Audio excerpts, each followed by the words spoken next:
If you've endured these 7 things, you're not ordinary you. You are multidimensional. There is something about you that's always felt different. Not better, not above, just different. You've always sensed the world more deeply, haven't you? While others seem to move on quickly, you linger in the depths. You feel the undercurrents, you hear the silence between the words. You've asked questions others were afraid to ask. And when life hit hard, and it did, you didn't just get hurt, you transformed. The truth is, if you've endured what I'm about to describe, you're not here by accident. You're not here just to survive. You're here to awaken. You're here because you are multidimensional. We all walk through pain, but not all pain is the same. Some wounds are surface level. They sting and we move on. But then there are the other kinds, the initiatory ones, the ones that shake the very structure of who we think we are. And if you've been through those, you've already walked through a kind of spiritual fire most people never approach. That fire didn't just burn, it revealed. Click subscribe to this channel to get more profound spiritual lesson. The first mark of the multidimensional is this: you felt like a stranger in your own life, maybe from childhood, maybe more recently. It's that sense of watching others go through the motions, career, family, religion, and feeling like none of it quite fits. You may have tried to conform, you may have succeeded for a while, but something inside you kept whispering, "This isn't it." That whisper? That's your soul's memory. You've lived many lives. You've touched other realms, and deep down, you've never forgotten. The ache of not belonging is actually the echo of that remembering. You weren't made to fit into a broken world. You were made to help rebuild it. The second sign, you've endured a collapse of identity. A moment or a series of moments when the life you thought was yours completely unraveled. Maybe it was a betrayal, maybe a sudden loss, maybe waking up one day and realizing you don't recognize yourself anymore. Most people avoid this kind of reckoning, but you didn't just face it, you let it happen. You let yourself fall apart so that something deeper could emerge. You really understand how rare that is. That is spiritual courage. That is ancient strength. Third, you felt emotions that don't seem to be yours. You've sat in a room and suddenly felt a wave of grief that didn't belong to you. You've looked into someone's eyes and seen lifetimes of pain behind them. You've cried while watching someone else cry. Not out of sympathy, but because you could feel their soul. This is not sensitivity, this is multidimensional awareness. You're not just connected to others, you're connected to the collective. You're a channel, whether you realize it or not. And that comes with responsibility. Fourth, you've been through a period of isolation that nearly broke you. Not chosen solitude, not a quiet retreat in the mountains. I mean the kind of isolation where the universe removed everyone. Friends stopped calling, family couldn't understand you. You felt invisible even when surrounded by people.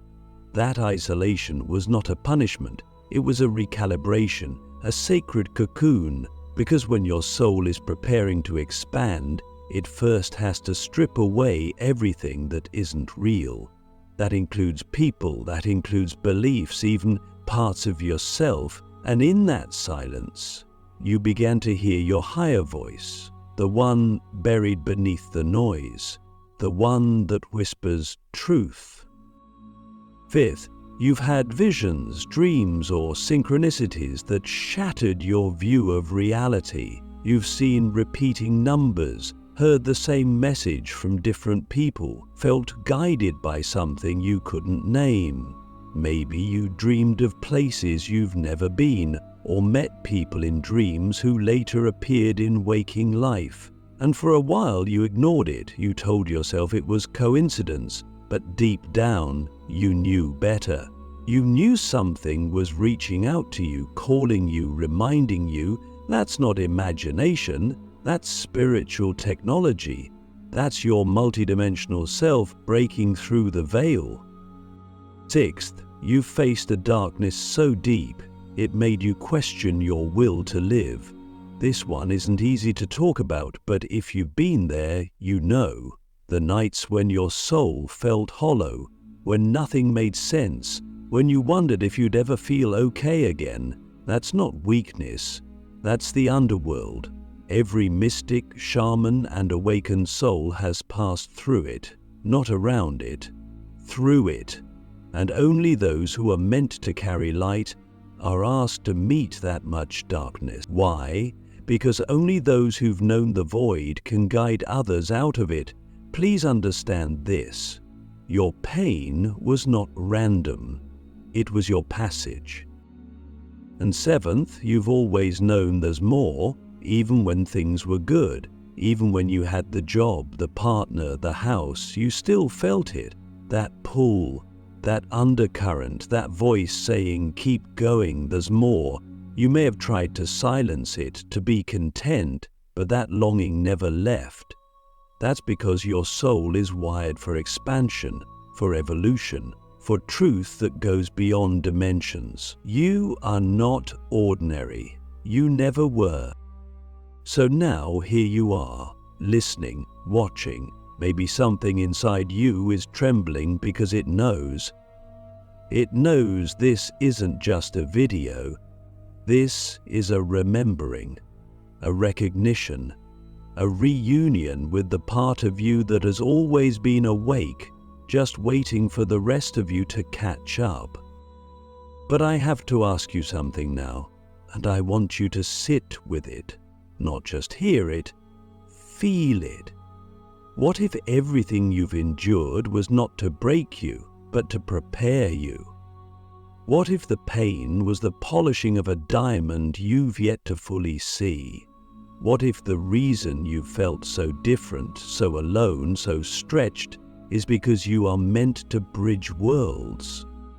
You are not here to blend in, you are here to remember, to embody, to lead. And the world doesn't need perfect people, it needs awakened ones. It needs you. The hidden trials of the multidimensional soul. Why the universe tests those who are meant to lead others. There's a reason the universe doesn't test everyone the same. Some souls carry ancient codes, echoes of other timelines, imprints of lifetimes not seen by the eye but deeply known by the heart. And so, their path is not linear, it's spiral, it's chaotic. It breaks them open again and again, not to punish, but to realign. If you've endured the kinds of spiritual and emotional storms that most people will never speak about openly, it's because your soul was never meant to stay asleep. You were born to wake up. And awakening, real awakening, isn't poetic, it's violent, it's sacred, it's lonely, and yet it's the most honest thing you'll ever experience. You've probably wondered at some point, why does life hit me so hard when I'm trying to do the right thing? You give from your heart, you show up when it matters, you feel everything, but instead of being rewarded, it's like the universe throws you into another wave, another loss, another layer of deconstruction. And that's because you're not being punished, you're being purified. You are being forged by a fire that only visits those who are meant to carry something bigger than themselves. The universe doesn't test the ordinary with extraordinary pain. It tests those who agreed, before they were born, to hold light in the places where others forget it exists. You are not weak for struggling. You are not broken for bending. In fact, the cracks you carry are the very places where the divine pours through you. All the grief, all the confusion, all the moments you wanted to give up but didn't. Those were initiations, sacred rites of passage disguised as despair. Each collapse was a coded message, a message that said, "You are not who you think you are more, you are everything. Wake up." And the more you resisted, the more intense it became, because your soul was never meant to be small. Have you ever noticed how the world seems louder when you're trying to go inward? How the chaos surrounds you just as you begin to seek stillness? That's not coincidence. That's interference. Because the moment you begin to remember who you are, the old energies, the outdated systems, the false identities, they fight to stay alive. But they can't, not anymore. You've seen too much, you've felt too deeply, you've crossed the threshold, and once you do, there's no going back to sleep. You might not have language for what's happening to you, but your body knows, your intuition knows. That tingling in your spine when someone speaks truth, that wave of emotion when you step into sacred places or hear ancient music, that's your multidimensional self resonating, not reacting, remembering. You're not becoming something new, you're returning to what's always been within you. And every trial you've endured has been removing the layers that kept you from seeing it. You've felt love that had no explanation.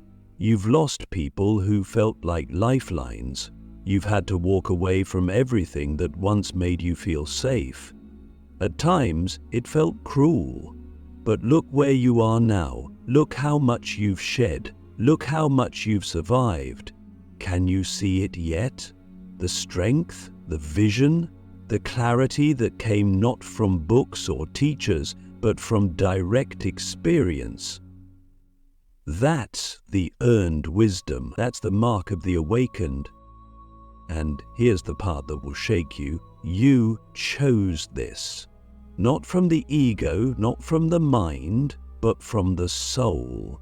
You knew the risks, you knew the pain, and still you said yes. Why? Because you knew the world was going to need you exactly as you are becoming, not polished, not perfect, but real, awake, embodied.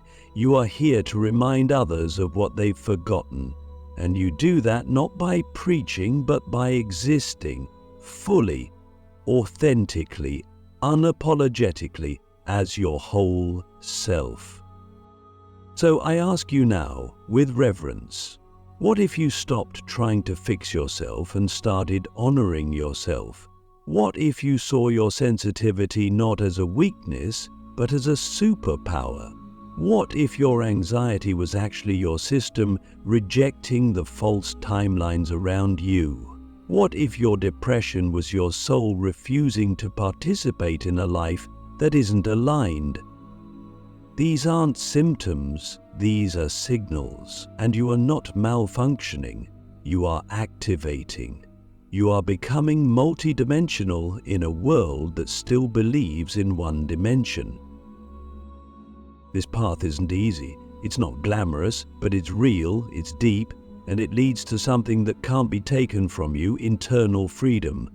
The kind of freedom that doesn't depend on anything external, the kind that holds steady even when the world is on fire, the kind that radiates silently and shifts people just by being near you. That's who you are underneath it all. That's what you've been remembering.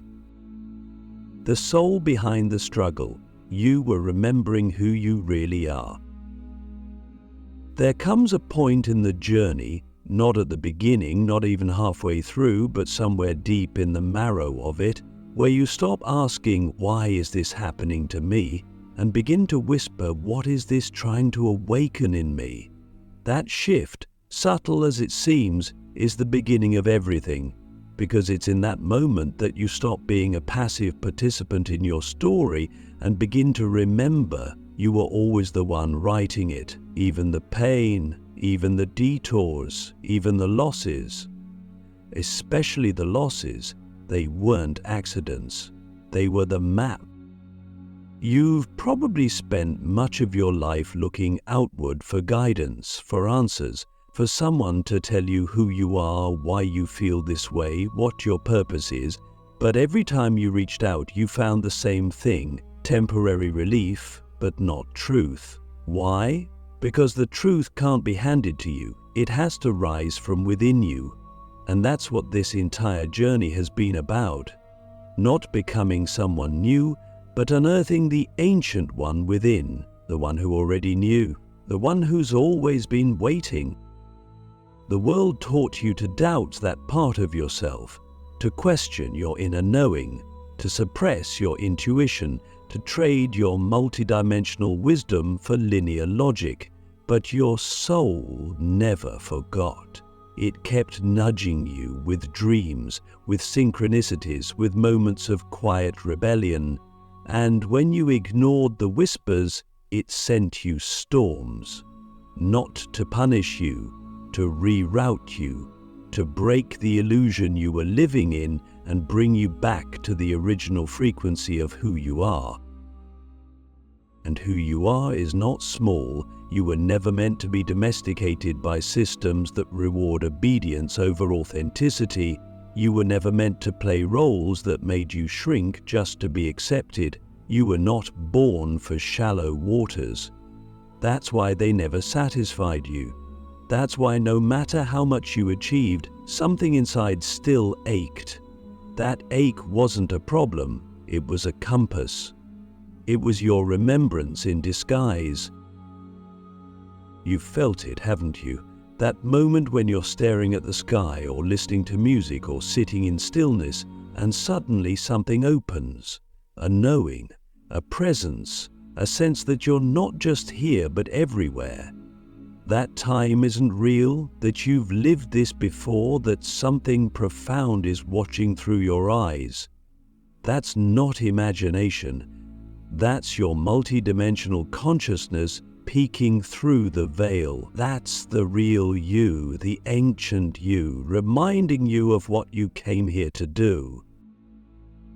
And what you came here to do is not a job title. It's not a label. It's not something that fits neatly into a box. What you came here to do is be. Be the frequency, be the bridge. Be the one who walks with both feet in this world and one eye on the other. You're not here to entertain the illusion. You're here to dissolve it, to embody truth so fiercely that everyone you meet is reminded of their own, not by your words, but by your presence. That's why you've been through what you've been through. It wasn't random, it was sacred preparation. Every heartbreak was a cracking open.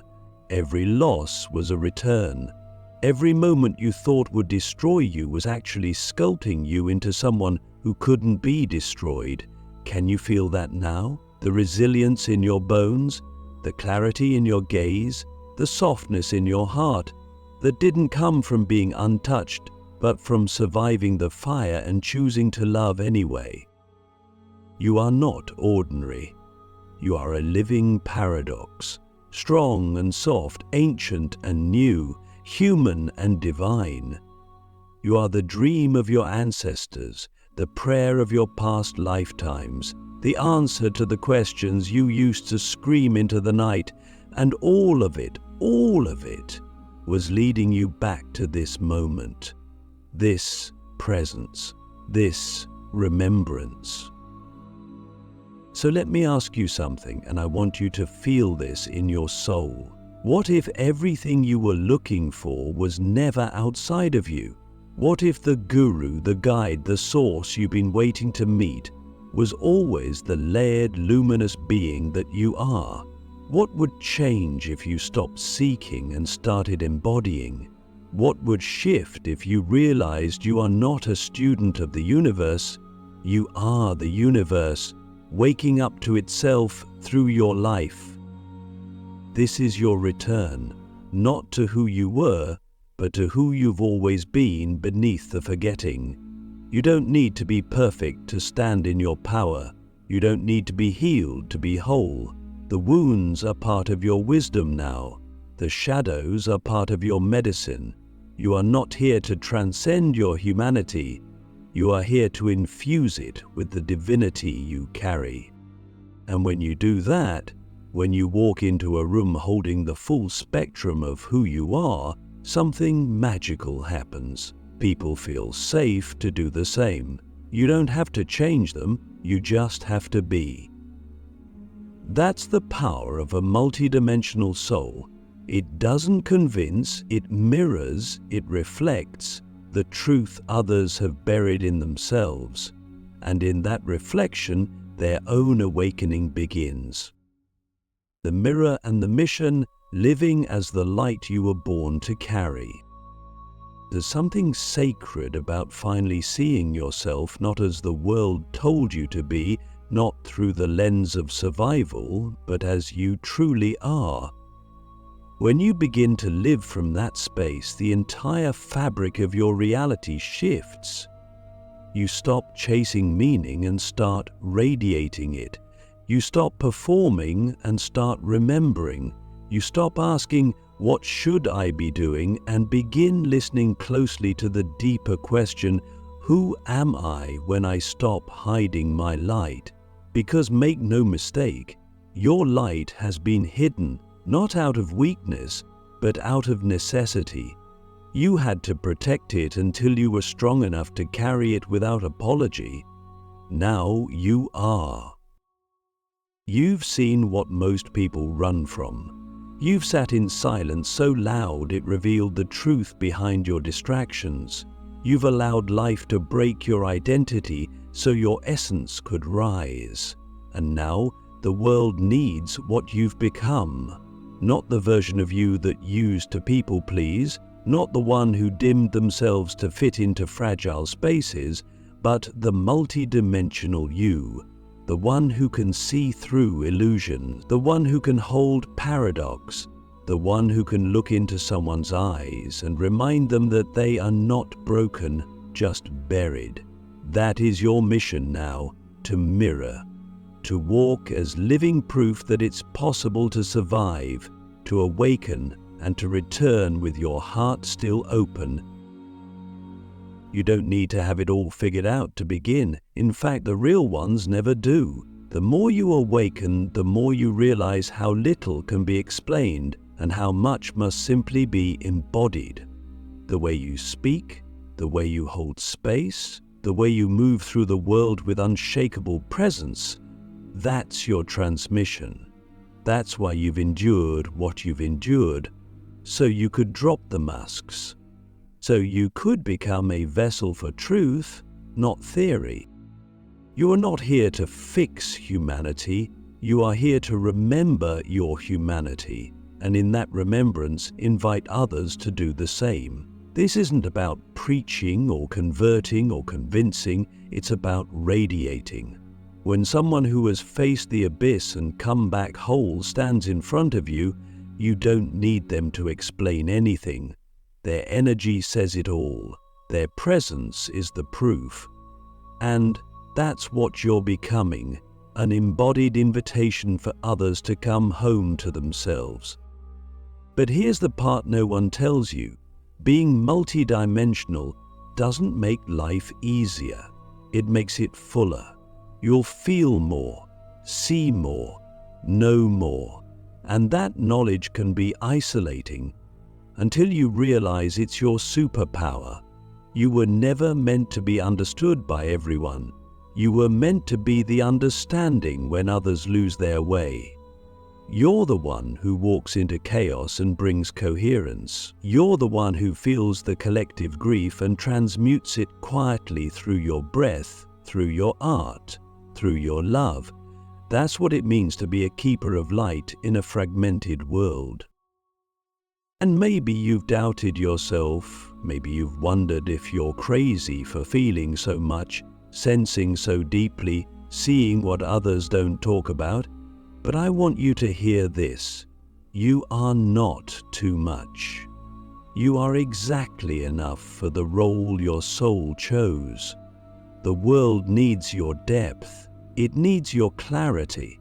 It needs your willingness to feel the things others avoid. That emotional frequency you carry, it's a language, and yes, most people won't speak it. But the ones who do, they'll find you, they'll recognize you, and together you'll remember what you came here to do. So what now? You've awakened, you've survived, you've returned. Now it's time to live. Not just exist, not just endure, but live with a kind of fierce softness that doesn't compromise your truth. Live with an open heart that knows how to protect its peace. Live like the multidimensional being you are, walking between worlds, speaking in silence, healing without trying. Let your presence be your offering. And when the old doubts creep in, and they will, let them come. But don't let them stay. You've seen too much, you felt too much, you've become too much light to ever fully return to the dark. You can visit the shadows, yes, to help others, to retrieve parts of yourself still hiding, but now you know the way out. Now you carry the torch, and that flame, your flame, was never meant to be hidden. So breathe that in, let it settle, let it sink into your bones. You are the miracle you've been waiting for. You are the answer you kept searching for in others. You are the doorway, the guide, the map, and the destination. And now, with all that you've remembered, there's only one thing left to do. Walk boldly as the light you were born to carry. Not someday, not when it's perfect, now. Because you've endured the fire, you've walked through the void, and you've returned, not ordinary, not broken, but radiant, multidimensional, and awake. And the world has been waiting for you.